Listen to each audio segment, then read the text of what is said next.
Great Spirit, Namaste. Saints and sages of all times, of all places, Namaste.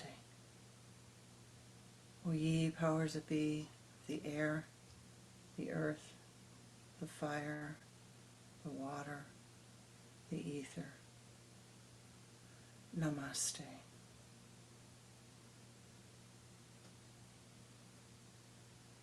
Ancestors of our lineages, our bloodlines, all of the lineages to whom we attune, Namaste.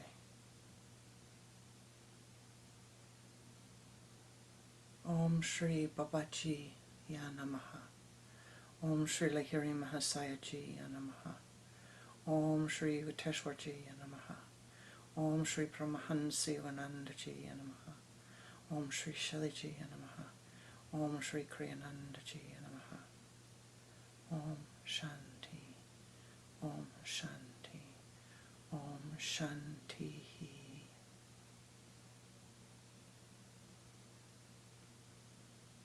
Most beloved and precious Ishtadevata, in all of thy names and all of thy forms, Namaste.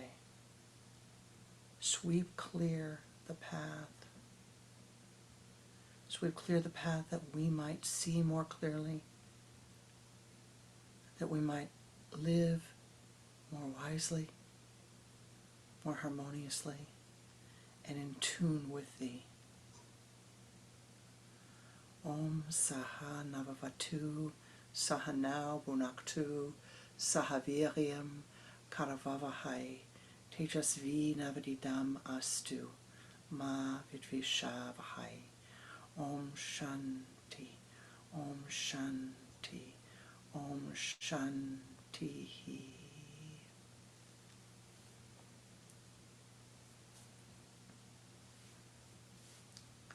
Sitting with your spine erect, place your hands in the Om Mudra, the index finger and the thumb together, resting upon the thighs, the remaining fingers pointed towards the center of the spine. Turn your head to the left, exhaling twice, and bringing the head back to the center. And now begin to watch the breath. Take 3 long, deep inhalations and exhalations.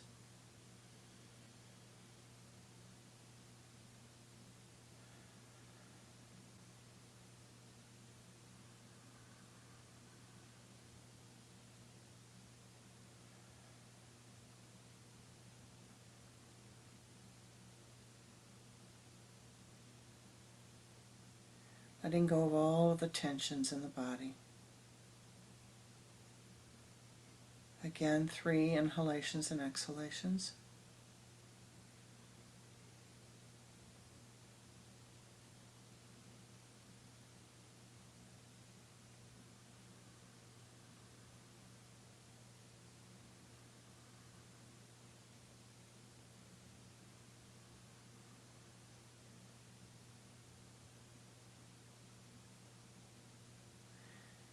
And now just be aware of your body and how you're feeling. And for a moment, let the breath breathe itself. Just relaxing, letting the breath breathe itself.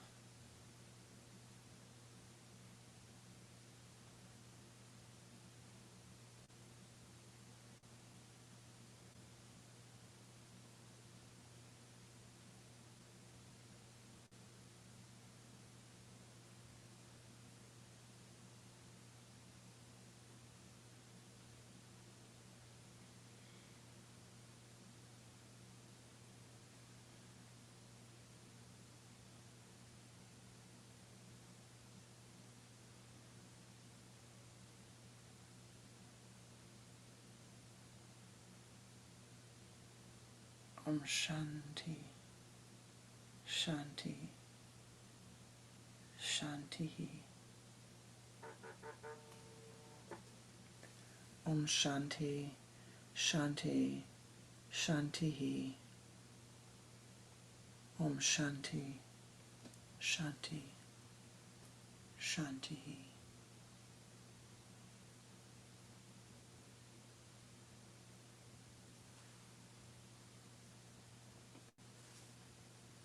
Namaste and welcome. Welcome to my heart. Welcome to our meditation.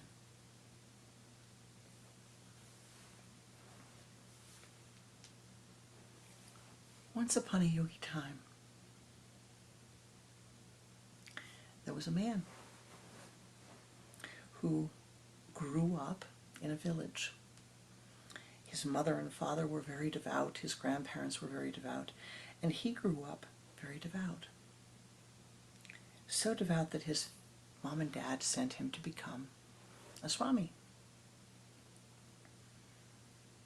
He grew and he was deeply respected and deeply revered by everyone in the village, as was his family. They were all looked up to.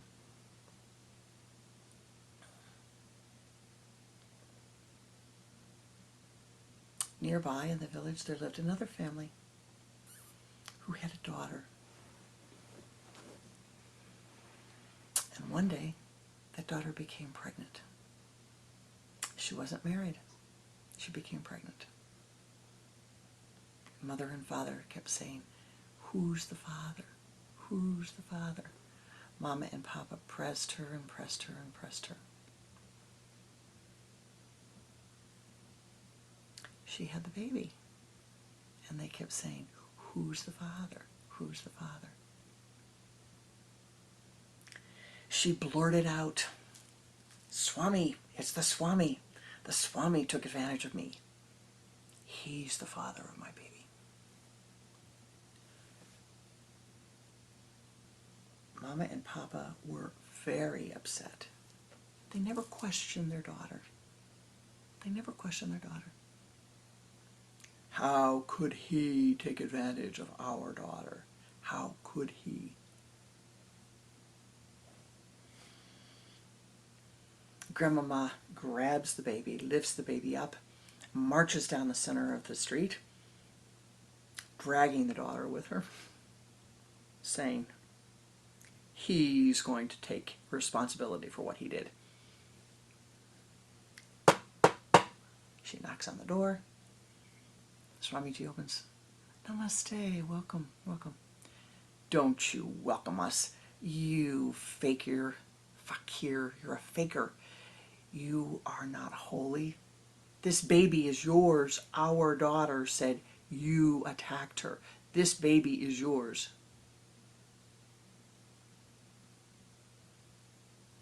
Is that so? Grandmother shoves the baby in his arms and turns around and drags her daughter. Swamiji takes the baby, doesn't quite know what to do, but calls his family. "Well, they said this baby is mine. Help me to take care of it."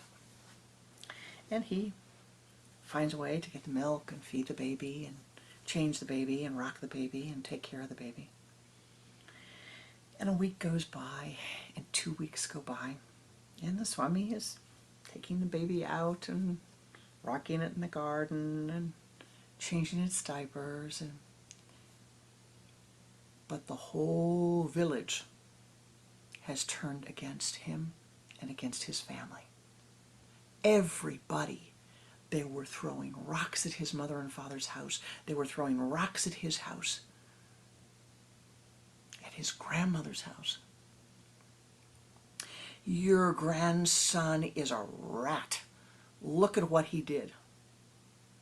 And Grandma said, "Is that so?" "Your son is an evildoer. Look at what he did." Papa and Mama said, "Is that so?"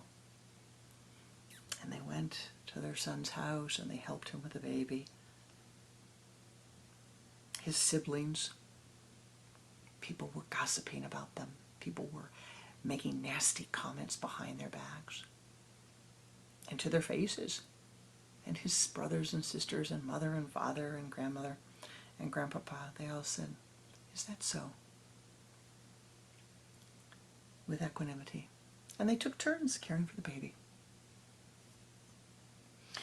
The voices of the villagers became more and more and more angry. And they decided they were going to take matters into their own hands, if you will. And they were going to make him pay. After all, he was a Swami. They had been giving their offerings at the temple. They had been asking him to pray for them. And look at what he did. He wasn't a Swami, he was a sinner.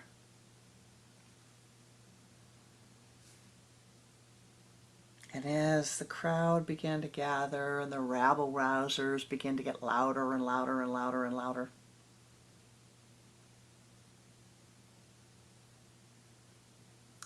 the baby's mother went to her mom and dad and broke down and said, I'm so sorry, I'm so sorry.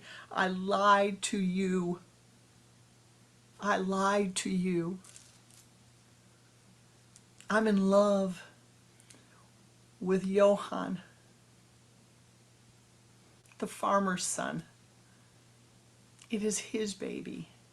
We wish to be married. I'm so sorry I lied to you.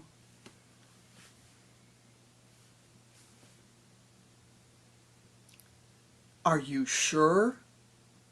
I lied to you. I'm so sorry. And she cries and she wails and she weeps. And she runs down the street to Johann's house and says, come, tell them that we want to get married. And he comes and says, I love your daughter. We want to get married. This is our baby. She was afraid to tell you. She was embarrassed to tell you. But the baby that the Swami has, this is our baby.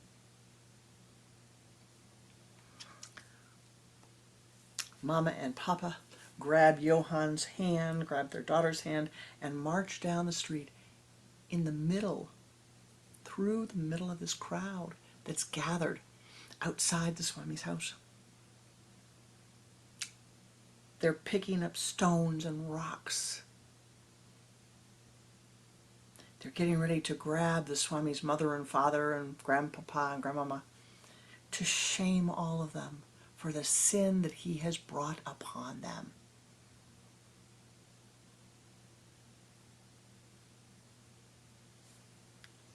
The girl's father says, no, wait, there's been a mistake. My daughter and Johann love each other. She made a mistake. She was afraid. She lied. The baby is hers and Johann's. And they go to the door. Not so loud this time. Swamiji, Swamiji. And the Swami comes. He's got the baby.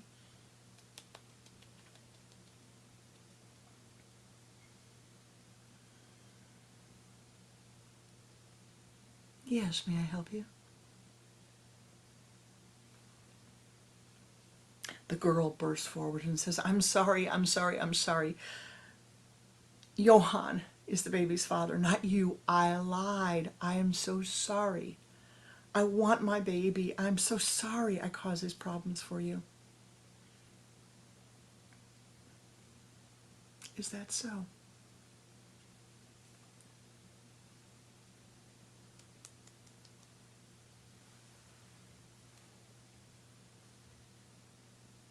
Looks at the baby one more time and blesses the baby and hands him back to the mother and the father and says, and offers his blessing.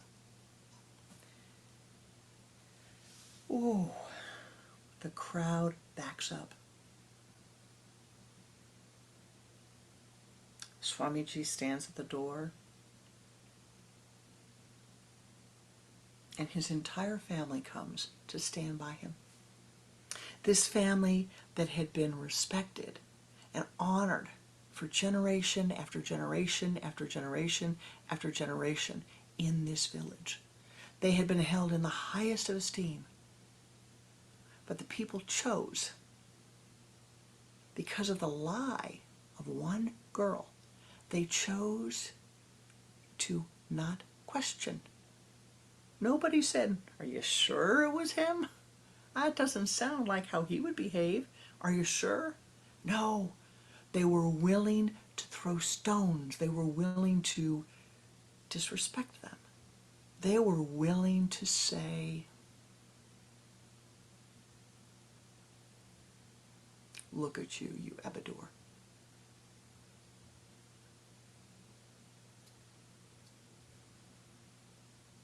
His parents stood next to him, his grandparents stood next to him. And the Swami looked out at the crowd and looked out at the young mother and father and said, Neti, neti, neti. Be careful of the thoughts that you pick up. Be careful of those whom you judge. There's no reason to judge these young people. Look at what has happened. You, with your prejudices and your biases, she lied because she was afraid of your judgment. And having sat in the glare of your judgment against my beloved family, whom you purportedly respected for all these years, I understand why she was afraid.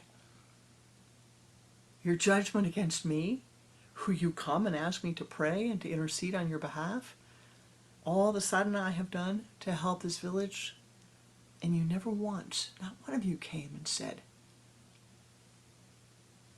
something doesn't seem right here. You all came through and swept in and chose the way of hatred, the way of prejudice, the way of anger, the way of judgmentalness.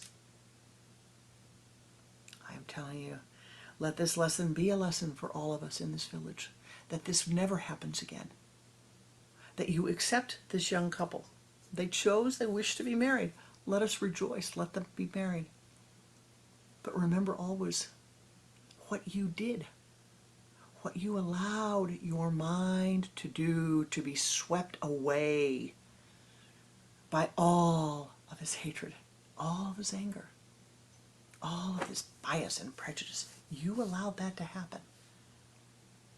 You got on the train, you got on the boat, you went with the crowd, and look at you. Here you stand in front of my parents and my grandparents and my siblings in my house, in front of my house, in front of the temple. You have stones in your hands and sticks, and you are ready to hurt us for no reason. Because you chose to believe something that someone else said. And I wish I could say that that changed everything, but it didn't. Some of the people went away very embarrassed and very, very embarrassed, ashamed. The friends of the grandparents were very mortified to see what had happened. Some of them walked away grumbling and said, well, how was I supposed to know? I took their word. I took her word. How was I supposed to know? How was I supposed to judge what was right? I was told. So-and-so told me, and they told me, and they told me, and they told me. And, all 5 of my neighbors believed it. Thus, I have to believe them. I can't go against what the crowd says. I can't go against what the group says. And people went off. And his mother and father and siblings and grandparents all came, and well done, well done, well done. And he looked at them with a smile and said, is that so? And he bowed deeply and gave them the greatest of the namaskars. He bowed and touched their feet as we do before those we deeply respect, in gratitude that his family had stayed with him, that they had believed him, that they had supported him, that in the midst of this difficult karma, they had said, we can see clearly. We can choose to see clearly. We know what is right, and we choose the right way and the right path.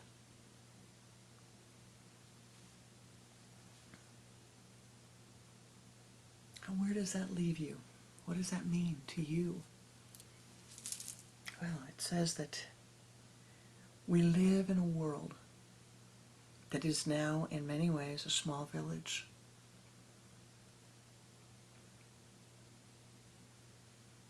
You're on your computer.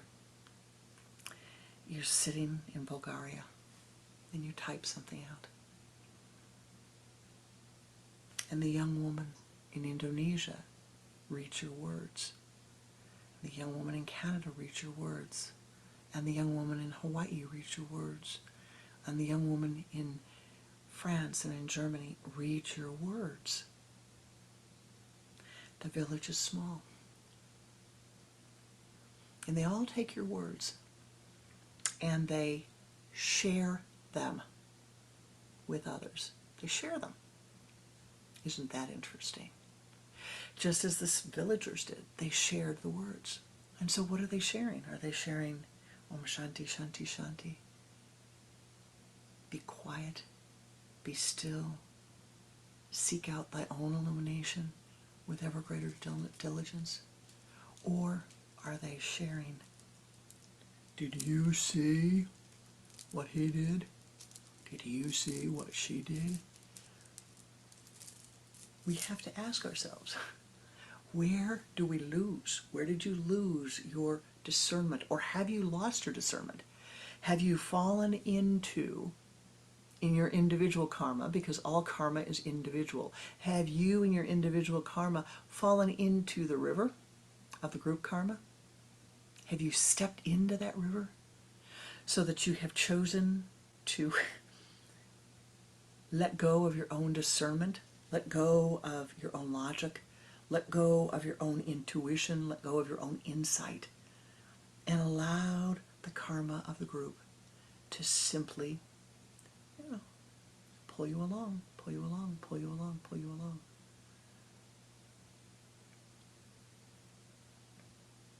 Very easy to be swept along in the energies of a thought form that has been fed. And so what must be done?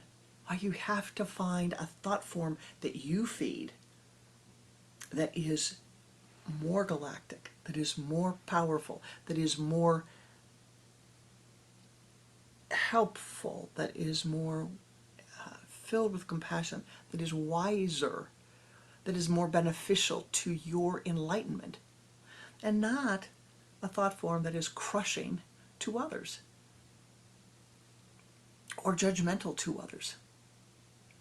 Now, the desire for acceptance by others, it's a nature, it's a condition of the human mind. It is a quality of the human mind to desire to be accepted. In some ways, it comes from the fact that we are incarnated in these, right? We're incarnated in these.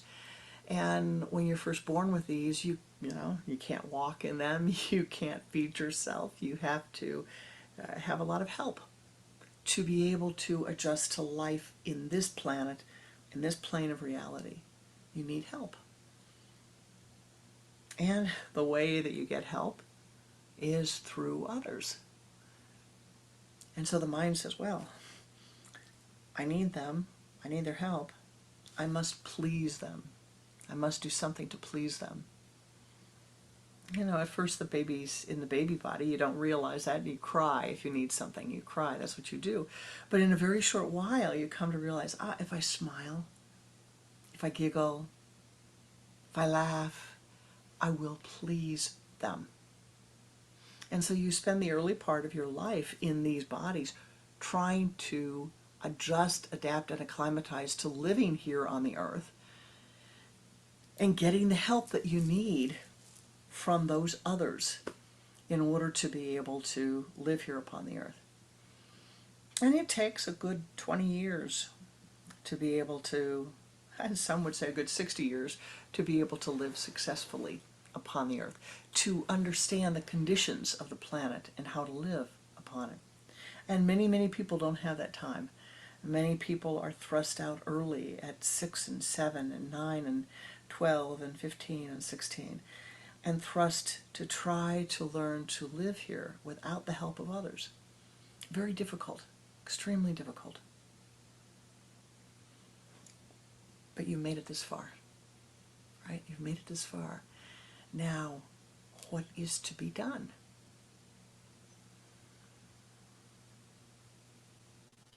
You need to have a set of values.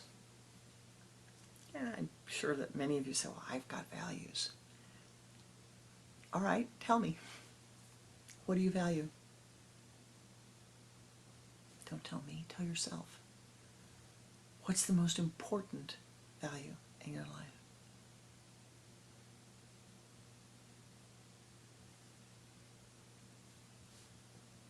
And now take a minute. How are you living your life to embody that value or those values? Do you say that you value wisdom, but you never study? Do you say that you value peace,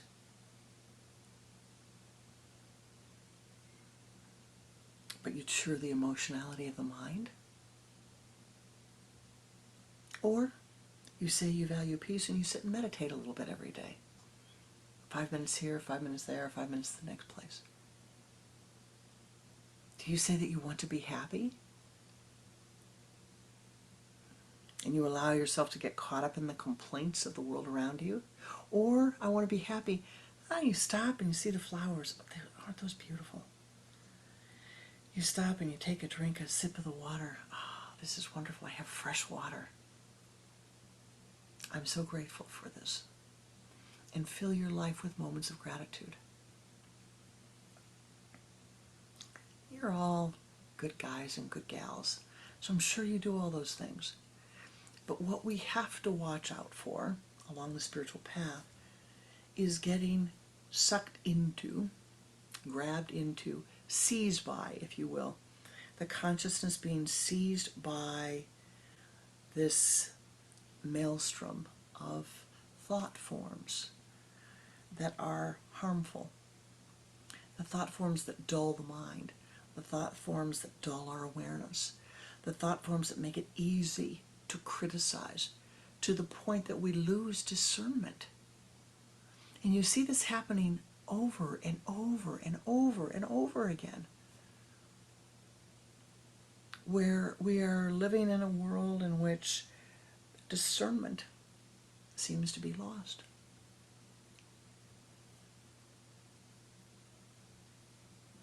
A few weeks ago, the smoke from the fires in Canada was coming down near our home. Not nearly as bad as it was further north, but the smoke was bad enough that when you woke up in the morning, you could see it was like a heavy fog over the village I live in and the surrounding areas. And so much so that when you walked out, you had trouble with the car, and the breathing was very, very, very difficult. It went on for several days, and it was projected to go on for several days. But the second day that it went on, one of the people in the neighborhood decided that it was time to let off fireworks. Now, I don't know if you've ever been around big fireworks when they're let off, but they release smoke. And when I say let off fireworks, I mean it was a fireworks show equivalent to what they would show in the village on the 4th of July. So much so that one of the neighbors called the police on this family. Now, I will have to tell you that what happened to my mind is, all that my mind could say is, we can't breathe. The squirrels can't breathe, the birds can't breathe, the humans can't breathe. The smoke is coming down from the fire, and you don't see that. You want to make these fireworks, which further pollute the air. Forget what else they do, but they further pollute the air so that the breathing becomes harder. Now,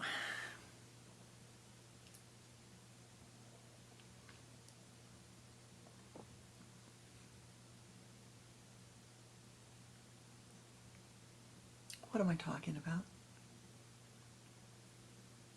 Why would I tell you about the pollution of the air with the fires in Canada and somebody adding to that? What does it have to do with your spiritual life? That's why you're here. You and I, we are a part of this. The fires in Canada, the fires that have gone down into Washington State, into Oregon, into Hawaii, into the Canary Islands, into Greece, into other parts of Europe. It's in Spain, in northern Spain, and Italy now. The fires are burning. But where's the fire of emotionality burning? How is the fire of emotionality spread? How is it being spread? And this person, this fellow who let off the fireworks, my mind could become upset and emotional, and I will say to you, I was not very happy to have that happen, and my neighbor 2 doors down to do that. But that's not nearly as problematic, is it, as the emotions that get spread and fed and fed and fed and fed. They get fed by sharing. They get fed by talking. They get fed by thinking. They get fed by judgmentalness. And so one of the skills that needs to be cultivated along the spiritual path is to let go of your need for approval and let go of your judgmentalness. You may have heard it said that there's the day of judgment, the night of judgment. When you die and leave this body, you go to heaven and you are judged. If you believe that there is someone else up there judging you, then that's what's going to happen. But what happens truly is that you judge yourself for your own past actions or lack of. So the judgment that you live with is your own assessment of how well you've done or how poorly you've done. And I know that you've all lived through some of that in your life now, today, where you have moments where you sit down and say, oh man, I goofed that up. I just goofed it up. It isn't good what happened. I really goofed it up. And you judge yourself. And instead of having compassion for yourself and saying, well, yeah, I did goof it up. Now what do I do next to improve upon what's happened? What do I do next? You judge, you judge, you judge, you judge. And so there must be a practice in which you let go of that judgmentalness and you accept yourself and you accept life as it is and you agree, you make a vow to do the very best you can to not feed the fires, to not flame the fires of emotionality, to not react when something is not exactly the way you would like it to be.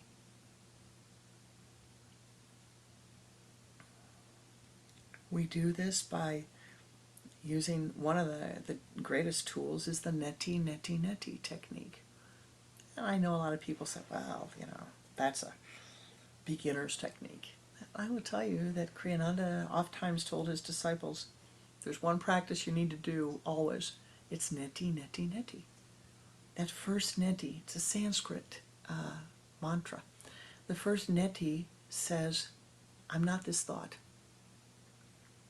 Second neti says, I'm not the thought thinking this thought. And the third neti means I am not thought. Now, to be effective in using the mantra, the practice, the Kriya, you do not use the English or Italian or Spanish words or Russian words afterwards. You just say neti. A thought arises in your mind. Neti, neti, neti. and watch it go. So the practice is very simple. We'll do it in a moment. Very simple. A thought arises in the mind, and as soon as you see that thought arise in the mind, it's neti, neti, neti. Now you have to begin this practice. One needs to begin the practice as with effort in the beginning, so that you understand what it feels like, what the experience is like to have a thought rise in the mind. Because if I say that and you don't know what it means, you'll think you're the thought that you're thinking. And so there needs to be an ability to cultivate it, to observe the thoughts that rise in the mind and the layers of them. And then the ability to say, oh, the thought arose, neti, neti, neti, and see the thought dissolve away, demagnetize and dissolve away. This is very, very important. It is one of the greatest tools that you have to free yourself from the karma. For it allows you to do something, to perform a kriya, if you will, to do something, to free yourself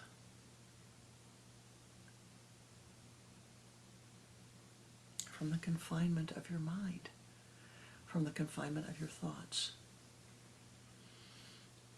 Thoughts are things. This is a thing. A conch shell, if you've not seen one. Beautiful conch shell. Sacred conch shell. It's a thing. These are things. Classes, I'm told. Thoughts are things. Just as much form and solidity as either of these. Right? We need to respect that they are things.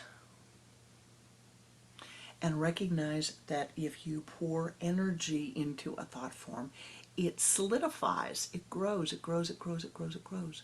So if you do this neti, neti, neti practice, your skill in doing that practice is going to grow and grow and grow. And you will develop it, it will become refined, and so you will be able to use it even when you're not in seated practice. But when something occurs that is disturbing to the peace of your mind, neti, neti, neti, neti, neti, neti, neti, neti, neti.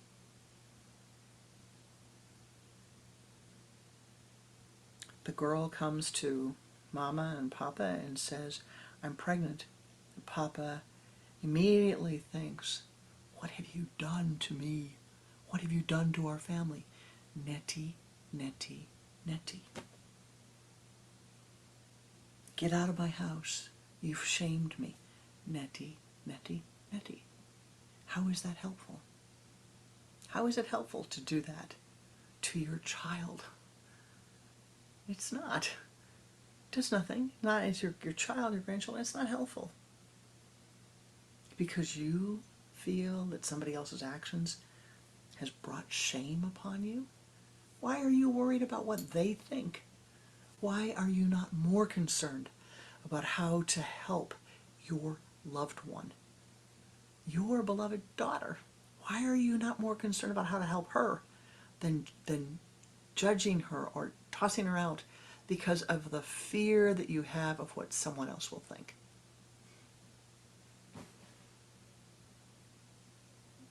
We must let go of the concern and expectation of what we think others will think of us. And it takes practice. It takes practice, my beloved. It takes practice.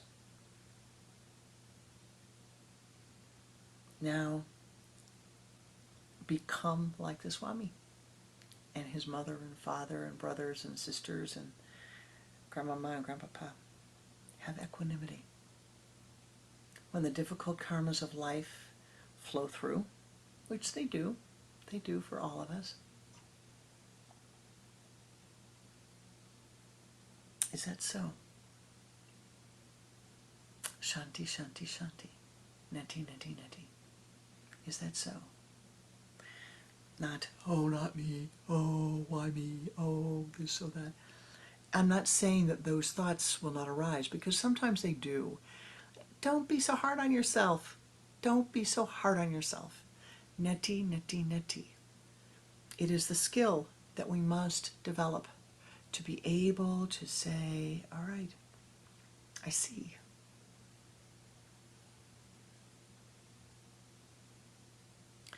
My guru always said we should learn from everything. Learn from all of our life experiences, but learn from the others. Learn from their experiences. And so the question is, yeah, do I want to be like that or not? And the answer is, I am thinking the answer is not. I do not want to be like that. And if I do not want to be like that, then I must not continue to behave, to think in the same way that they do. You cannot eat poison, my beloved, and not be killed by the poison. You cannot eat the poison of judgmentalness or anger or revenge or fear and not be eaten alive by that. Let go of those things. Neutralize them. Dissolve them away. And when they rise in your mind, say, neti, neti, neti. Fill them with some other thing. And so we will conclude here with a meditation. But in concluding, I want you to have this beautiful affirmation that I hope will remind you of what needs to be done in one's life. And this affirmation should be said in the morning when you awake, midday if you can, and certainly at night before you go to sleep. Definitely at night before you go to sleep. It's very simple. Free me from my negative thoughts, that I do not pass them on to others. Free them, free me. Free me from my negative thoughts, that I do not pass them on to others. Free them, free me. Free me from my negative thoughts, that I do not pass them on to others. Free them, free me. Free them from their negative thoughts, that they do not pass them on to me. Free me, free them. Free me from my negative thoughts, that I do not pass them on to others. Free them from their negative thoughts, that they do not pass them on to me. Now, very few times would I say to you that these affirmations should be said in a specific way, using specific words. But this affirmation, if you will, it's a Kriya, really. It's a prayer in which we are calling upon the divine and calling upon ourselves to be freed from our negative thoughts, so that we do not pass them on to others. Period. Punto. The end. Fini. Free me from my negative thoughts, so I do not pass them on to others. Deeply mystical statement.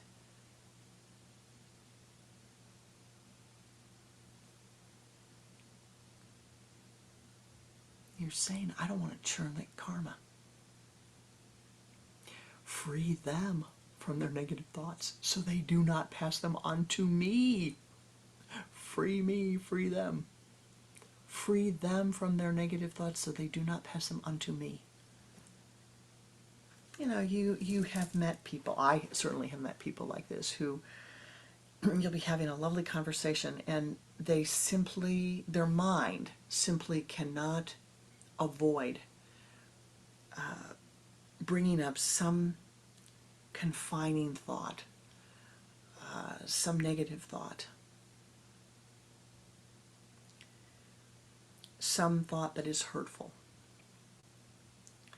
that doesn't even really belong in the conversation. But the habit of their mind is such that they cannot avoid this. You and I, we must train our minds so that we do not become like that. And if you are finding that your mind is like that, retrain it. Retrain it. Do what needs to be done to retrain it, so that you do not pass the emotionality of your mind on to someone else. And that you do not sup upon the emotionality of their mind. That sometimes means some changes in behaviors. But it is very important to find enlightenment that you do that. It is very important. Forget enlightenment. How about just to find happiness and joy? It's very important to do that. When the karmas arise in the life that are difficult, find equanimity. Find equanimity. Find equanimity. Find joy, find happiness, find peace. Let go of the confining things. Fill the emptiness with Ananda, with bliss, with meditation. Namaste ji. Let us meditate.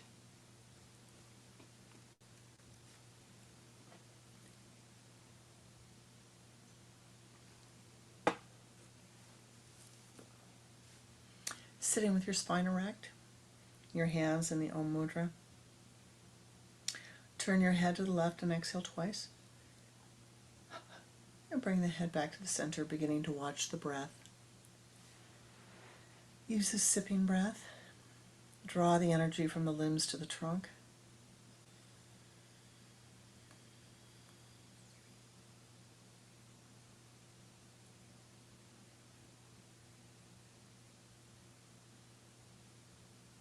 And now from the trunk to the spinal column.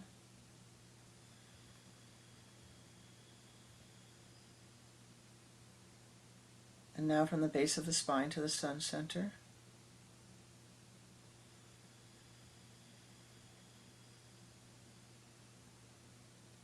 Move that energy as a golden ball of light out in front of you and sweep it around to the left, encasing your entire being in golden light.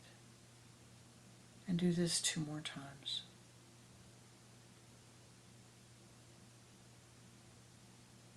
Expand that ball of golden light. And now ascend upward. Ascend to the high place. Above the room. Above the continent. Above the planet.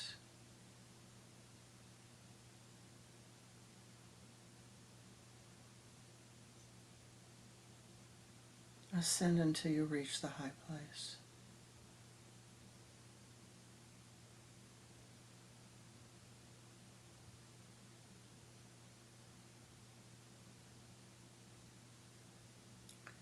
Sitting in your high place of meditation, gaze at your sun center and silently repeat the sacred affirmation. Free me from my negative thoughts, that I do not pass them on to others. Free them, free me. Free me from my negative thoughts, that I do not pass them on to others. Free them, free me. Free me from my negative thoughts, that I do not pass them on to others. Free them, free me. Free them from their negative thoughts, that they do not pass them on to me. Free me, free them. Free them from their negative thoughts, that they do not pass them on to me. Free me, free them. Free them from their negative thoughts, that they do not pass them on to me. Free me, free them.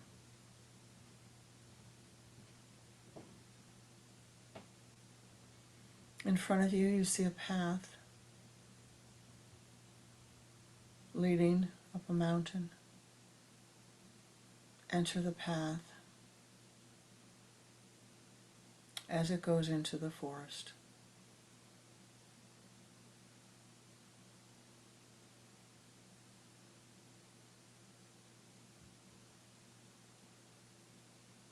ascending up the mountain,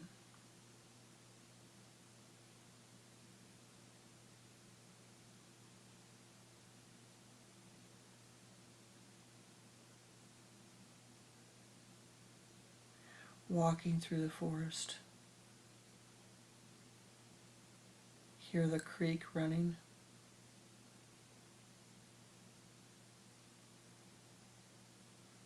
Feel the shade of the trees.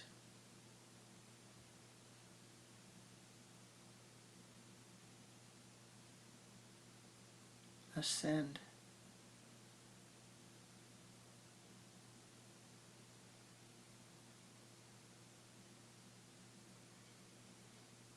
The path opens to a meadow, teeming with life.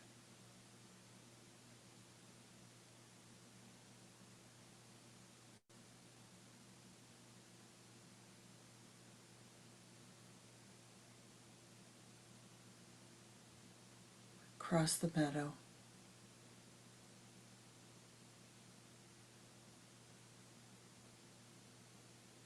Ascend.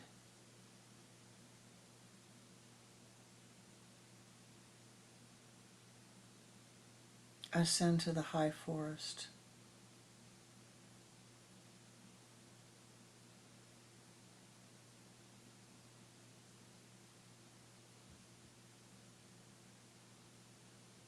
Ascend.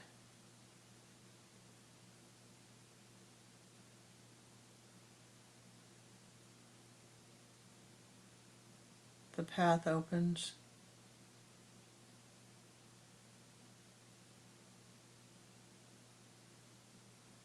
A shrine is in front of you.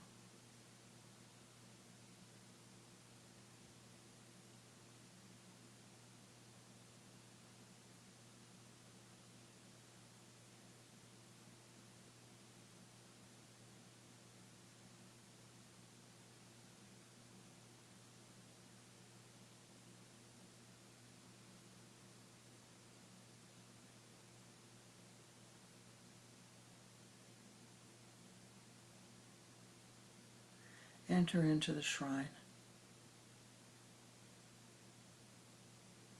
Breathing in the light.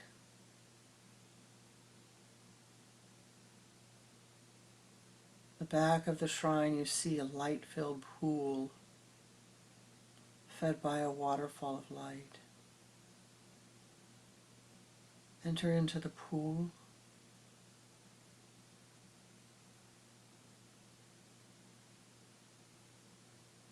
And stand under the waterfall of light.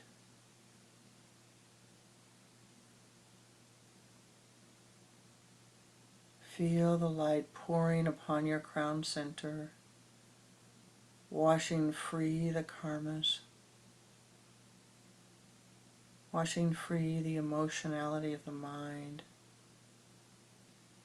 the karmas of the past, the present, the future, letting go of the karmas.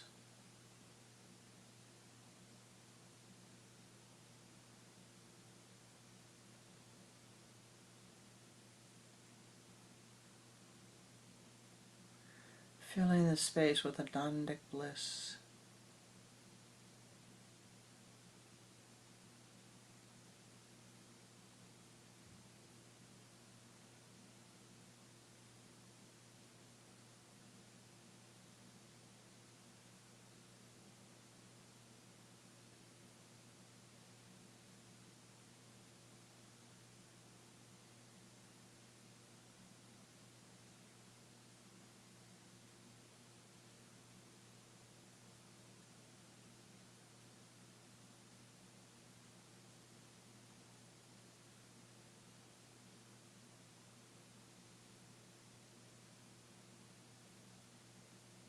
Feel the light pouring down upon you and filling every cell of your being.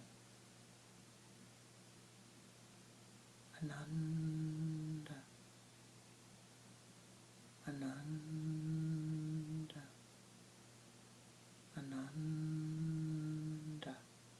da, da.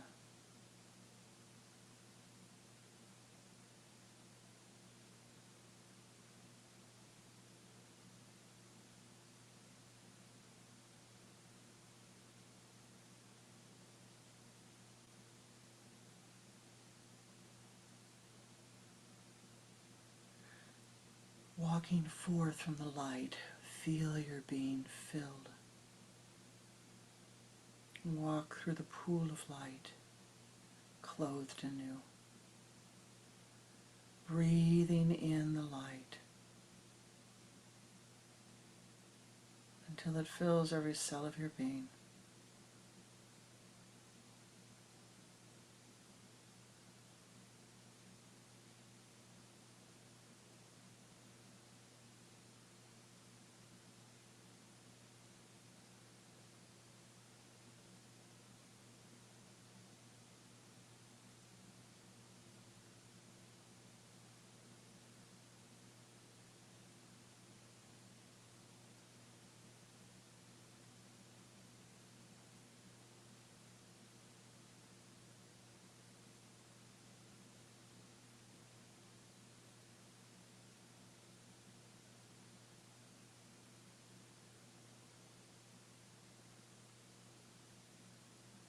Walk forth from the shrine.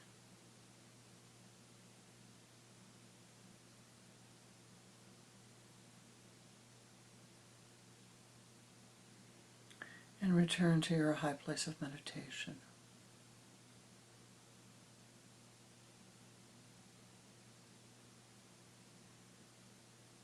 Call upon your chosen form of the divine to join you, your Ishta Devata.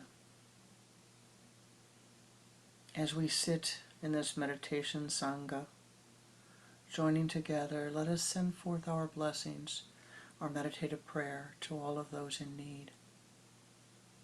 O ye powers that be, we call upon thee, most beloved and precious Ishta, to join with us in our meditative prayers.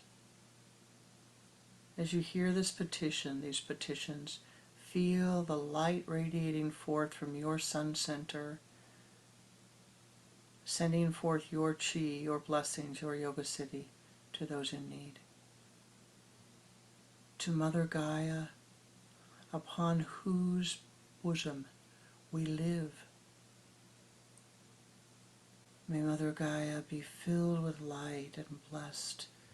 May we feel the gratitude for our time here upon her. May she have all that she needs. Om Shanti, Shanti, Shanti.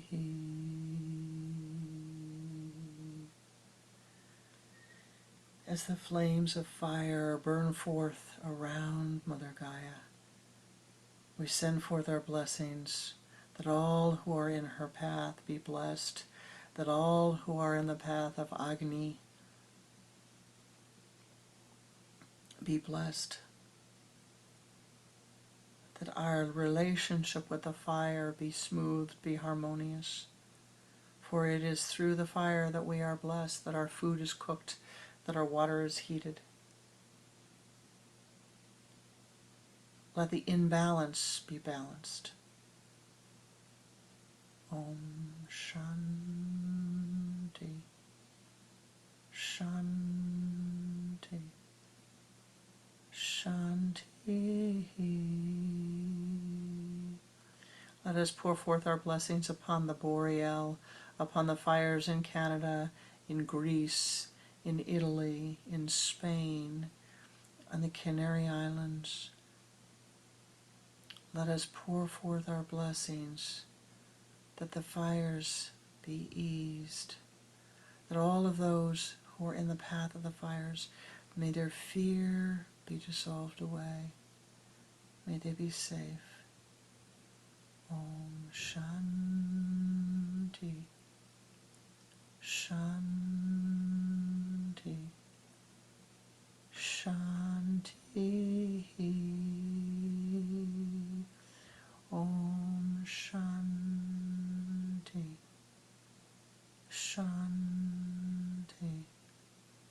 Shanti. Om Shanti, Shanti, Shanti. Let us pour forth our blessings upon those who are living with flooding, who are living with drought, who are living with extremes in weather. May their time become harmonious. May the imbalance be balanced. May the thirsty have water. May the drowning find land. Om Shanti, Shanti, Shanti. Om Shanti, Shanti, Shanti. O ye powers that be, pour forth thy blessings upon all the beings upon the earth, that those hardened hearts be softened, that the ignorance be transformed to wisdom, that the blind might see, that the cruelty be transformed into kindness and compassion. Om Shanti, Shanti, Shanti. Om Shanti, Shanti, Shanti. Om Shanti, Shanti, Shanti. Om, Om, Om.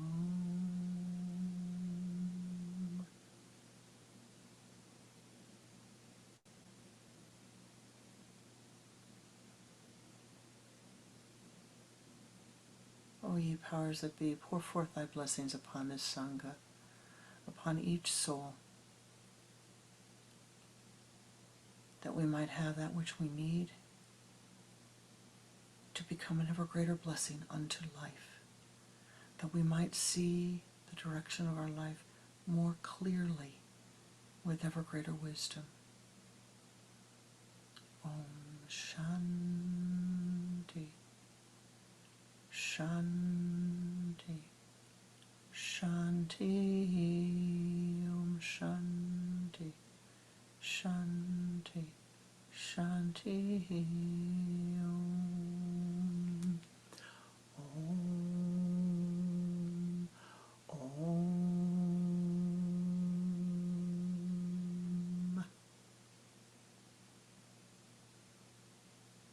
Thou art a blessing unto life. Become an ever greater blessing unto all of those who enter your aura. Be thou blessed, be thou blessed, be thou triply blessed. Accept the blessing of life which is offered unto you at this moment. Namaste, Namaskar. Thank you. Thank you for the blessing of your presence, for your Yoga City, for your sharing this time together. Be blessed, be happy, be joyful.